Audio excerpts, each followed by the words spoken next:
lupa like, subscribe, dan share. Hashtag Motivasi Manfaat.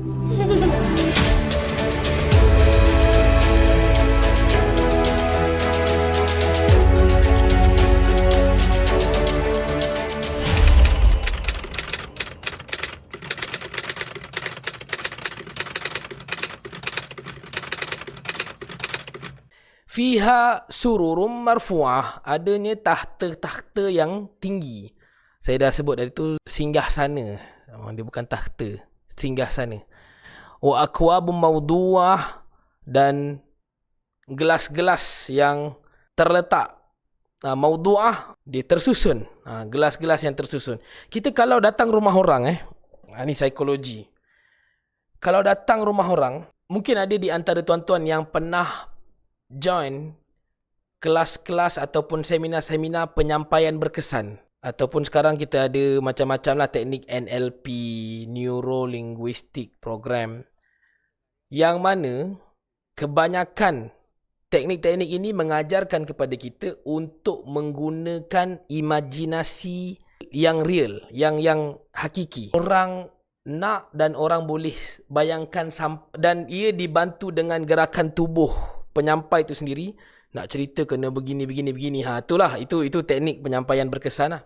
Tapi tuan-tuan, kalau kita tengok kepada ayat-ayat Allah Subhanahu Wa Taala, Allah menceritakan, membawakan kepada kita satu keadaan di mana ia adalah satu bentuk keindahan yang memang ada di dunia, tetapi bersifat sangat indah di syurga.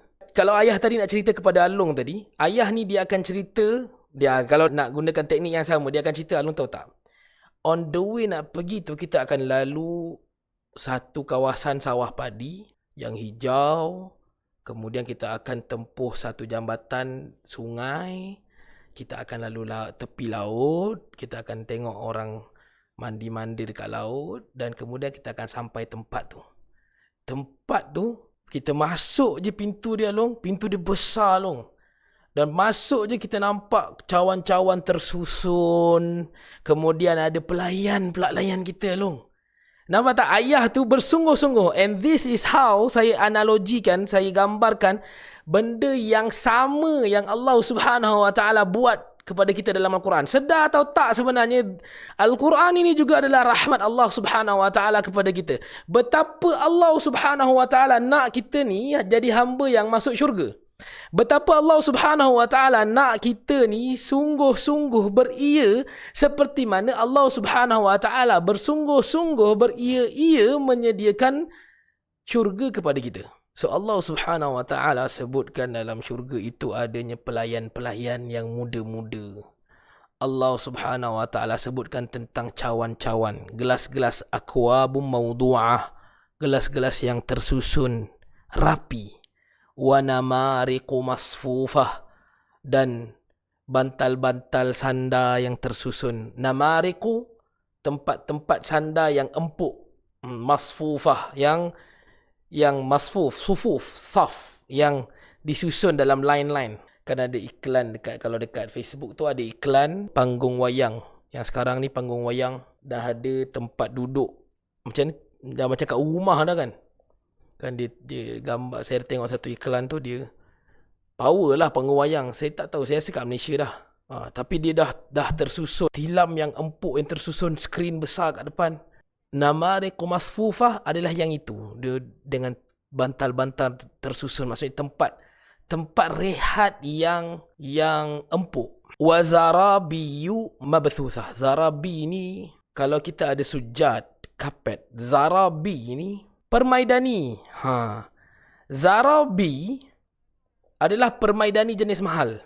Saya pernah setting untuk rumah kami dulu di Makkah dan Madinah. Saya tak ingat masa kat kedai Mekah ke kat kedai Madinah. Dia kat Saudi dia ada kedai khas untuk kapet saja. Yang kita boleh pilih yang, kalau tuan-tuan tengok Facebook saya dulu, saya pernah ada satu gambar dekat tengah-tengah kapet panjang tinggi. Saya rasa 4 kali saya kot. Keliling saya kiri kanan. Tu memang gedung kapet besar, lagi besar daripada nilai 3 ni. Ada satu bahagian dia namakan sebagai zarabi. Yang mana kapet ni tebal dan semeter dia mahal gila lah. Maksudnya kalau rumah saya tu, saya setting kapet tu hanyalah dalam 1,500 untuk satu rumah. Kapet sana murah. Zara B tu dia mungkin ratusan ribu untuk rumah saya yang sama. So Zara B ni, tapi bukanlah yang kapet yang dekat kedai tu yang sama dekat Jalan Syurga kan. Zara B ni kelebihannya adalah dia kapet yang berat. Dia terhampar, terbentang. Mabthusah ni, kalau tuan-tuan ni siapa yang suami nak sebut kat isteri, isteri nak sebut kat suami, kita boleh gunakan ayat dia begini. Habibil mabthuth. Cintaku, kesayanganku. Arab dia tak panggil isteri dia, pasangan dia sebagai habibi. Habibi ni lebih kepada kawan-kawan, saudara-saudara, boleh Mereka lebih cenderung menggunakan perkataan-perkataan seperti ayuni. Ayuni ni mata aku, pandangan aku. Hayati, my life. Mereka panggil pasangan mereka begitu. Jadi sebenarnya kalau dekat bahagian kebanyakan awam, kita panggil makcik ke, even perempuan ke, sales girl ke, ini apa ni kita terpanggil dia habibi. Tak ada masalah. Tak memarahkan mereka lagi lah. Tapi kalau kau panggil dia hayati ke, ayuni ke, itu dah mengarut.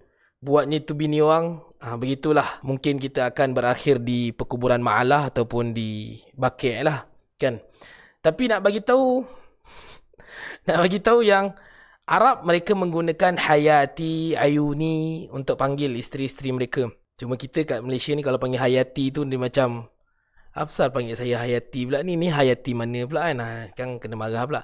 Tapi kalau nak bagi tahu kepada isteri betapa cintanya kita kepada dia, kita boleh gunakan hayatil mabthuth ataupun ayunil mabthuth. Maksudnya cintaku yang terhampar sejauh mata memandang. Oh gitu. Mabthuth ni maksudnya bukan terdampar. Terdampar tu dugong kan. Terhampar. Jangan salah terjemah.